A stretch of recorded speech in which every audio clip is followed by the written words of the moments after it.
right chamber, right ventricular outflow tract, and the three-vessel view.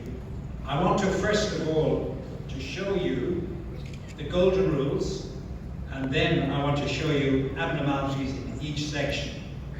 And then from there we will go to live scanning. So I will start my clock. It's important that you understand for each section of the heart. You don't need to take this down, it's in the handbook. But what are the abnormalities that you can see when you examine the four-chamber, or the three-vessel tracheal, or the left ventricular? What are you expecting to see? And these are all the abnormalities broken down section by section. But before we go to those abnormalities, which I will do section by section, I want to share a very basic rule with you. That every time you do a cardiac scan, I don't start by looking at the fourth chamber. I start by asking myself where is the descending aorta? Because once I know where the descending aorta is, it allows me to determine the left atrium, the left ventricle, the right ventricle, and the right atrium. There are very, very, very rare exceptions to that rule. So it doesn't matter what position the baby's in. It can be a terrible patient with large BMI, terrible images, transverse position, extremely active, and you're trying to work out what's what. If you just remember that the chamber closest to the descending aorta is always the left atrium. That's your defining landmark. Left atrium, left ventricle, right atrium. Very simple. Golden rule number one. Golden rule number two. Before I tell you the rule, I'm going to ask you a question. This shows a three-vessel tracheal view. And I want you to tell me, is this a left heart lesion or a right heart lesion? Does anybody want to tell me? I'm not showing you the four-chamber view of heart. I'm only showing you the three-vessel tracheal view. And I can tell you, by looking at that three-vessel tracheal view, without looking at the heart, whether it's a left heart problem or a right heart problem. How come? How can I be so sure?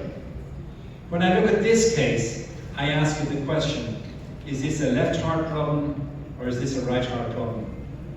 I can tell you without looking at the fourth chamber. Do you know why? Because the vessel that's closest to the trachea is almost always the transverse aortic arch.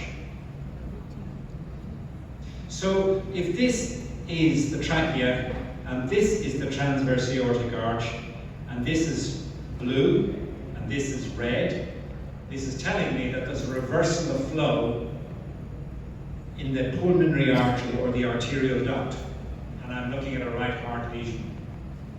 In this case, that's the trachea, and this is reversal of flow in the transverse aortic arch. I know that that's an obstructed left heart lesion, or likely to be an obstructed left heart lesion.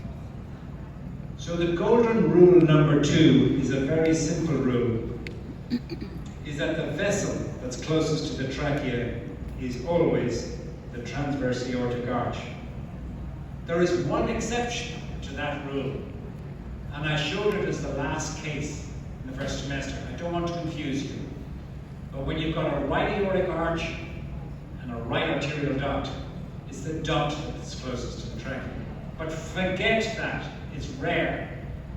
For 99.9% of the scans that you do, the vessel that's closest to the trachea is the transverse aortic arch.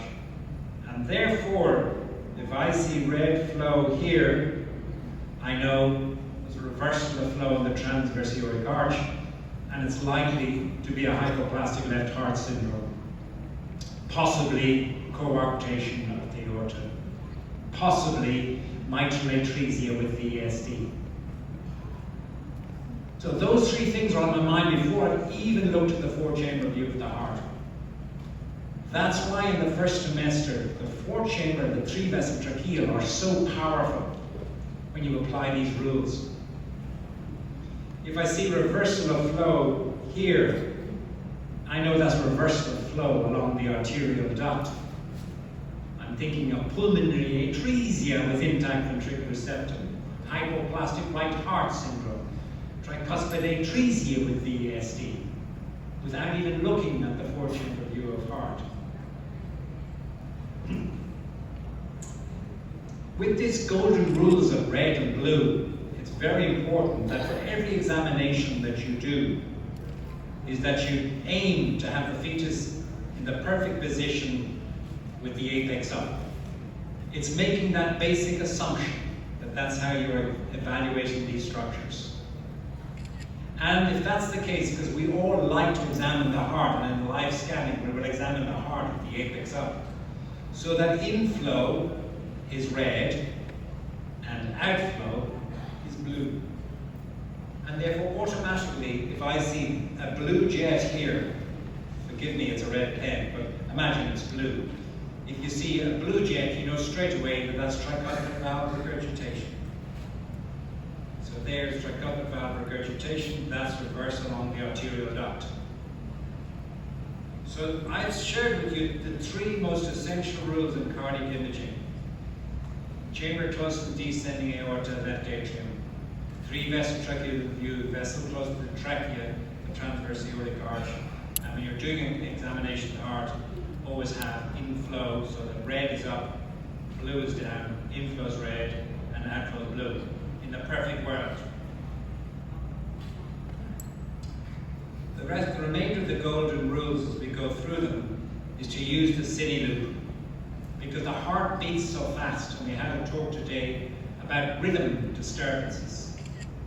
You will understand rhythm disturbances when you slow the heart down and recognize that is it really a rhythm disturbance or not? But also from the point of view of examining the structure in this baby. I don't know if you recognize there's a problem on this 4-chamber, but I think there is discordance in the ventricular sizes. And also, I don't like the appearance of the intraatrial septum. I think the foramen ovale is restrictive. When I put on color Doppler examination, I didn't actually recognize there was a problem until I slowed the cine loop down. It's only with the cine loops that was slow, then I realized that there was forward and reversed flow in the pulmonary vein, telling me that it was a hypoplastic left heart with a restrictive foramen ovale. And there are many scenarios and examples I can give when looking at color Doppler, looking for valvular abnormalities, that I can work out what the problem is as long as I turn down the cine loop speed for pulmonary regurgitation, trivial tricuspid valve regurgitation, mitral valve regurgitation, aortic stenosis with post-valvular dilatation and turbulent flow. And I showed you this case of total anomalous pulmonary venous return. I didn't appreciate it until I turned the cine loop down to 50% of the native rate. It was very clear to me then that there was equal volume of forward and reverse flow. This is a baby, the 4-chamber view of heart was abnormal. And I didn't know what the problem was. Does anybody know? If you look at that 4-chamber view of heart, what strikes you? If you look at the movement of the interventricular septum, you have paradoxical movement of the interventricular septum. You have an abnormal wave of movement because this baby has got a right atrial and a left atrial aneurysm. That's a very subtle abnormality in that baby. And you can see how easily that will be missed. And the only way it was appreciated that this baby had a left ventricular aneurysm was by cine loop, that I could see paradoxical movement of that interventricular septum. Then I knew the diagnosis was correct. Otherwise, I wasn't certain whether it was just discordant ventricles that you see commonly in the 3rd trimester of pregnancy. That's the power of cine loop. Golden rule number 5. When you're imaging the heart, it's a very good idea to image with both 2D and colour side by side.